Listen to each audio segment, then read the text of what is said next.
This one has good color too. Set that guy on the grill and let all that good juices settle back in and tighten these guys back up.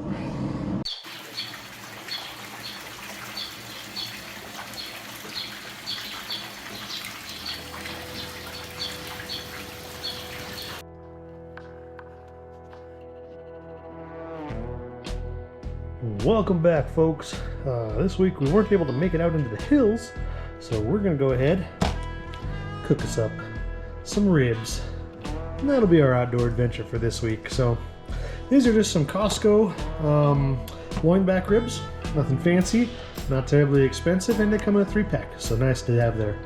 When we're gonna season today, this is a Lowry's garlic salt bottle, but that's not all that's in here. We also run a salt, pepper, the garlic is already in here, and a taco seasoning when we do ours. So if you're curious as to what seasonings we use, well, that's what our setup is. We cut these guys open, we season them up, and we do a dry rub overnight. Alright, so a lot of folks will have opinions on this.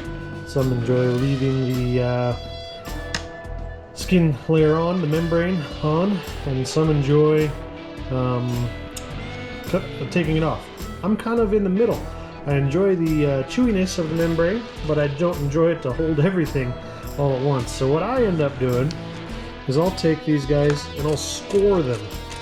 So that'll add a little bit of texture to the backside, but not make it so that it's like chewing jerky. So I do a score one direction, and then I'll come back the other side, and I'll just score it the other way. So we get a nice little X square score on that membrane, and it just adds a little bit of texture to the back without adding a lot of chewiness. Alright, after we're all scored up, it's time to go ahead and get some seasoning on these guys. I don't worry too much about the backside, as you know, I don't need a lot of meat on the backside, but I do like a good hearty bit of seasoning all the way around. So put these guys on here, then we flip them over. Yep, the other side. And these will sit in the fridge overnight and be ready for smoking tomorrow. Now, since these are sitting overnight, I tend to not use any type of a binder or anything, because the overnight rest with the seasoning on it absorbs plenty heavy into the meat. No need for a binder to doing that. But if you're doing these same day, I would recommend just a standard old mustard binder. Works really well. And a lot of people think that that mustard adds a mustard flavor when cooking. I've never noticed it. Been doing the same day ones, but typically I often get a far better result when I do an overnight rest. Alright, these are all seasoned up. We'll get those closed in with some foil and rested for the night. And while I was working on the ribs over there, wifey's over here working on some beans. She's cutting up some hot dog sausages and other things to go into those, and then we're gonna bake these with the ribs. Alright, bean process is pretty simple. Some Bush's baked beans. Dump those in the pot. Throw some extra meats on top. And this one happens to be some chicken sausage mixture, chicken sausage hot dogs. And we also got some bacon running. So we'll get all that together and cook that in tomorrow. Alrighty. Well, the wifey breaks up some bacon. I'm gonna add some mustard. It just adds a little extra vinegary flavor to the beans as they cook.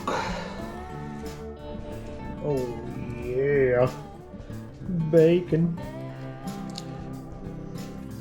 And there we are. Bacon all cut up, put on top.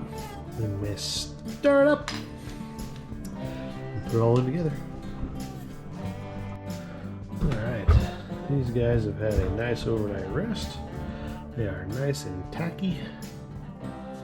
So before these guys go on the grill though, we're going to take a little extra heavy pepper mixture. It's just a salt, pepper, garlic mixture, but heavy on the coarse pepper. We're gonna lightly pop that over the top. That'll help create a little bit of bark on these. That extra pepper helps caramelize that top for a little extra bark. So before these go on the grill, set these out for, I don't know, another 10-15 minutes with this. Let that tackiness put this into the meat right before it goes on the grill. And then we'll get the grill. Well, lighting isn't all too great yet, but we have preheated our grill to 215. Now we're going to add these ribs in for the first 3 hours. Now I know that there's a lot of controversy out there about rocking a 3-2-1 rule. However, I have found that if I run it at a low enough temperature and I keep monitoring every so often and ensure that nothing gets overcooked, a 3-2-1 gives me a nice time frame. Now, sometimes that last hour doesn't necessarily end up being an hour. Sometimes it ends up being 3 hours, 2 hours, and a half hour. It just all depends on how things cook. But if you haven't heard of the 3-2-1 cooking method for ribs, the basic idea is you do the first 3 hours unwrapped at low heat, takes on smoke. The second 2 hours is a wrapped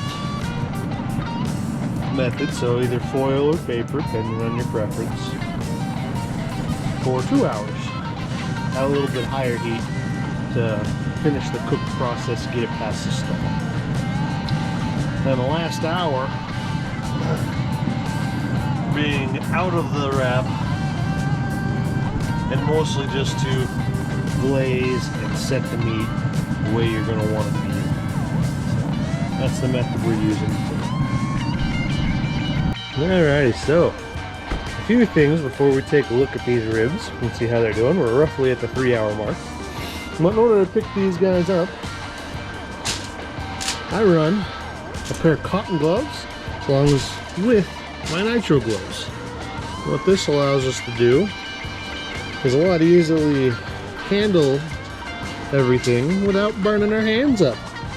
And these also work if you're working with cold stuff, so cooking like some sausage or some hamburger or something that's colder meat, and yeah, just a temperature protection. So Nitrile glove, cotton glove, pretty handy. We're also going to prep our foil before we pull the meat off. So what we have here is just a stick of butter sliced up. We're going to lay down roughly 4 squares of butter, add in some barbecue sauce, and then throw the rack of rib in it, thing face down. So get that prepped, roughly 4 cubes. Sweet Baby Ray for our sauce, because honestly, it's the best tasting barbecue I've found. Minus making our own. Maybe we'll do that someday. And then we just drizzle that down. And if you're feeling a little frisky and you like extra spice in here, you could add any of your hot sauces or extra seasonings or anything at this point. Basically what this is all doing is creating a mixture, marinade type thing for the meat to finish its cook in. So whatever you add into this is probably what your meat's going to flavor like at the end. So, there we go. And we'll pull that meat off. We'll stick it face down. Here we go for our reveal. probably look a little better now that we have some better lighting. Here we go. Yeah, we're looking all right. And if you'll notice, we also got our beans up top, and they're just gonna sit there this entire cook. We'll see what they look like at the end. But as far as our meat goes, we're not fully cooked yet, which is what we want. We're not super bendy, but we are ready to wrap. So we got an okay bark coming across the top. Not fully rendered down yet, but that's okay. That's what the wrap is for here, and we'll get that done now. Okay, as mentioned, take our rack. You can see that it's got a bit of the fat rendering out, but not all of it, which is good because we need some of that.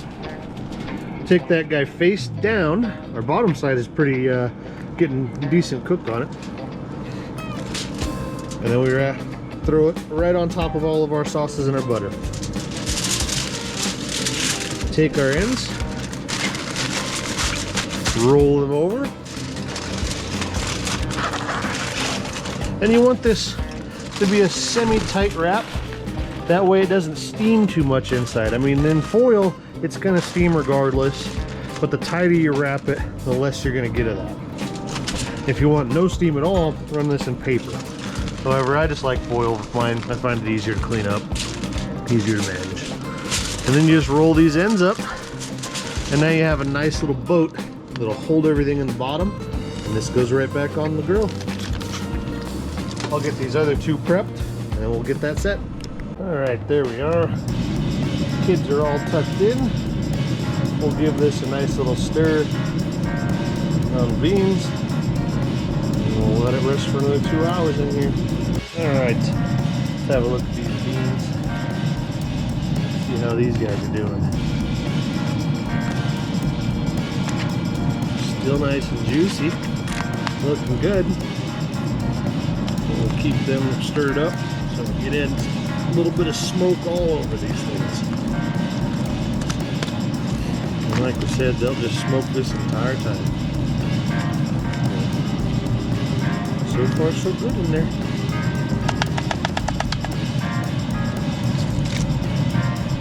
Alright, we've been about the 2-hour marker on the wrap. Let's have a look, see what we got. Look, they're still wrapped. Yeah, kind of. But we'll pull all these out. We'll drain the juices, make sure they're to the tenderness that we want, and then we'll throw them back on the grill. These off. Pretty simple process. Since we loaded these foil ends on the last part, we just pull those down and tilt that into our holder. I recommend just using something like a ceramic container or something that's heat resistant, because that fluid coming out of there is gonna be hot. Lots of fats and juices and other things coming out. So, open up our wrap here. Nice and steamy, looking good. Got a good pull back on the bone. We're all ready to pull apart. And look at that color, looking good.